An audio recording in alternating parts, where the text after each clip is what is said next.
Every night at exactly the same time, a silent betrayal begins within your cells.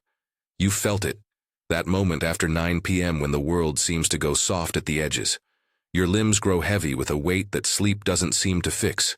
Your thoughts begin to fog, like a lamp whose fuel has run dry. And when you look in the bathroom mirror before bed, there is a stranger staring back, someone whose eyes lack the spark, the clarity, and the vitality you had at noon. What if I told you this isn't just being tired? What if I told you that, according to one of the most profound prophetic traditions in history, something inside you actually steps back from the job of repair at 9 o'clock? This is not a metaphor. It is the claim that your internal pilot light, the very engine of your nightly healing, loses its hold on your biology, and until that spark is reignited, your body's attempt to detoxify, repair, and rebuild simply stalls. You aren't just sleeping, you are idling in the dark. Welcome back to Cayce Code X. Today we are decoding the 9 p.m. shutdown. I am going to show you the hidden mechanism behind why your nightly repair halts, the biological ash that is choking your system, and the ancient pulse-style ritual used to reignite the internal flame. This is a journey through prophetic medicine, metabolic mystery, and the high-stakes biohacking of 2026. If you feel like your nights are being wasted in a fog of exhaustion, type "ignited" in the comments right now. It's time to claim your sovereignty. The origin of this 9 p.m. shutdown comes from a deep seam of early 20th century prophetic material. Edgar Cayce, the sleeping prophet, delivered thousands of readings while in a state of trance, and he repeatedly returned to a singular, striking image: the human body as an electrical system. In this model, we have a stepping-down mechanism, a set of glands that take high-frequency energy and translate it into the slow, steady fuel our physical cells can use. He called the thyroid the gland of destiny. In poetic terms, it is the bridge between your soul's frequency and your tissue's charge. In practical 2026 terms, think of it as your body's master transformer. If the spark in this transformer is dim, the nightly house-cleaning software in your brain and organs simply fails to run. You can sleep for 10 hours, but if the transformer is offline, you wake up just as toxic and inflamed as when you laid down. Let me be clear. This is a traditional and prophetic perspective. It is a map handed down by a lineage of healers who looked at the body as vibration first and matter second. As we move forward, remember that this is not a medical verdict, but an energetic one. Always consult your professional healthcare providers for clinical issues. But if the clinical answers have failed you, it's time to look at the map. Picture your internal pilot light. All day long you tend this small hidden flame. It powers your digestion, your immune patrols, and your neural housekeeping. As dusk falls, your biology is designed to shift gears. In a healthy rhythm, the repair crew takes over at night. This is when cellular maintenance happens, when the detox cues are processed, and when your memories are consolidated at a synaptic level. But in the image the Cayce readings paint at about 9 p.m., something happens. For many of us, an external pressure or an internal misalignment snuffs that flame. It is like a fireplace where the bellows suddenly stop pumping. The embers cool, the smoke lingers, and the work of the night is abandoned. Why does this flame die at 9 p.m.? There are three intersecting reasons hidden in the Cayce language. The first is the loss of a catalytic spark, a vibrational element known as atomic iodine or atomadine. Cayce described this not as a nutrient, but as a vibratory agent that helps the gland of destiny step down energy into physical fuel. Without this spark, the transformer fails. The second reason is what Cayce called metabolic ash. This is the residue of stress, modern toxicity, and stagnant waste that clogs the bellows. When your system is filled with this ash, the fire of repair cannot breathe.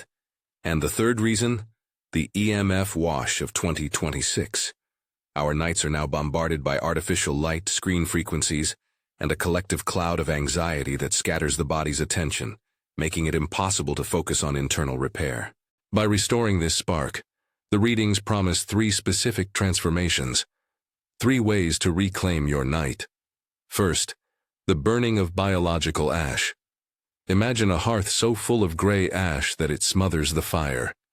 Cayce described a metabolic clog, stagnant inflammatory residue that keeps the internal furnace from reaching the temperatures needed for deep healing. When the spark is reignited, the bellows start pumping again. The coals heat up, and the ash is swept away. People who follow this path report a renewed metabolic warmth, a sense that the morning fog is lifting, and that their digestion and energy are finally moving again. It's a gritty, slow clearing of the chimney, often supported by liver and lymphatic work. Second, clearing the mental veil. In the Cayce circuit, the thyroid doesn't work alone.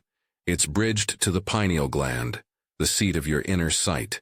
When the bridge is dim, your dreams are muddled, and your brain fails to tidy up your emotions while you sleep. Restoring the spark thins this veil. It's like fog lifting from a river at dawn. You begin to experience sharper dreams, easier meditation, and a sense that your mind finally remembers its own instructions for healing. Third, strengthening the vibrational shield. After 9 p.m., we are biologically vulnerable. The readings portray a subtle aura, a field of energy that, if fortified, prevents your nightly repair from being overwhelmed by the world's chaos. Restoring the pilot light is said to stitch this shield tighter. It's like putting on an invisible coat that keeps the cold winds of collective anxiety from blowing through your soul while you sleep. Consider the story of Mira.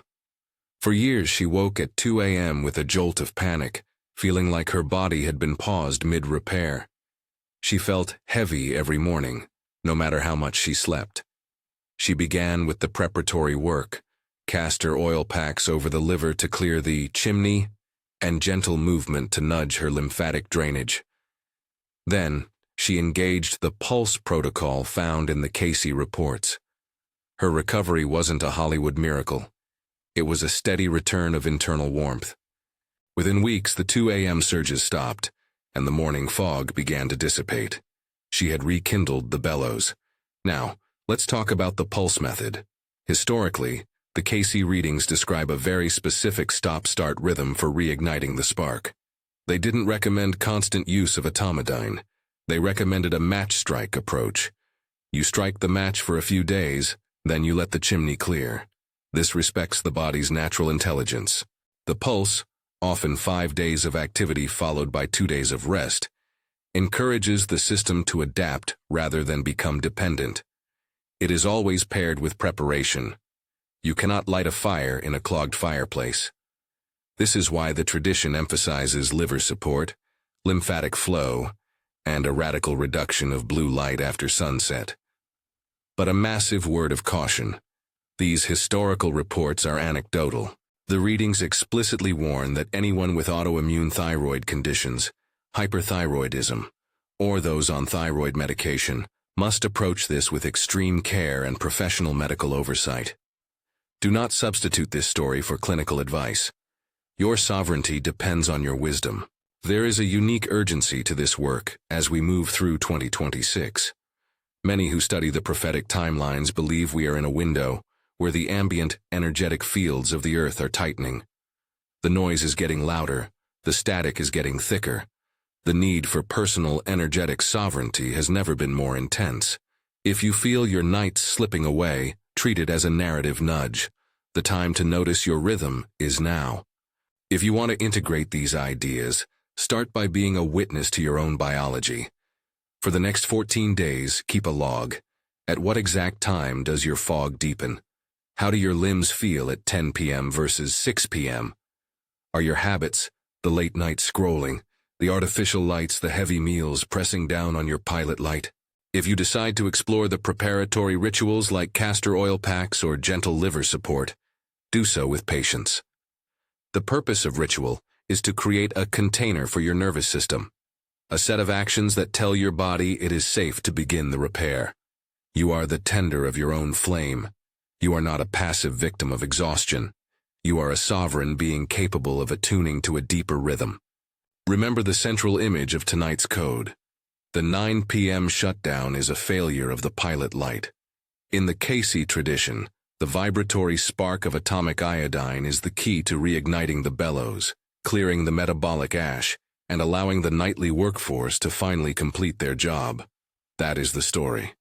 It is enigmatic, it is urgent, and it places the power back where it belongs, in your hands. This is a tradition's account of why we fail at night.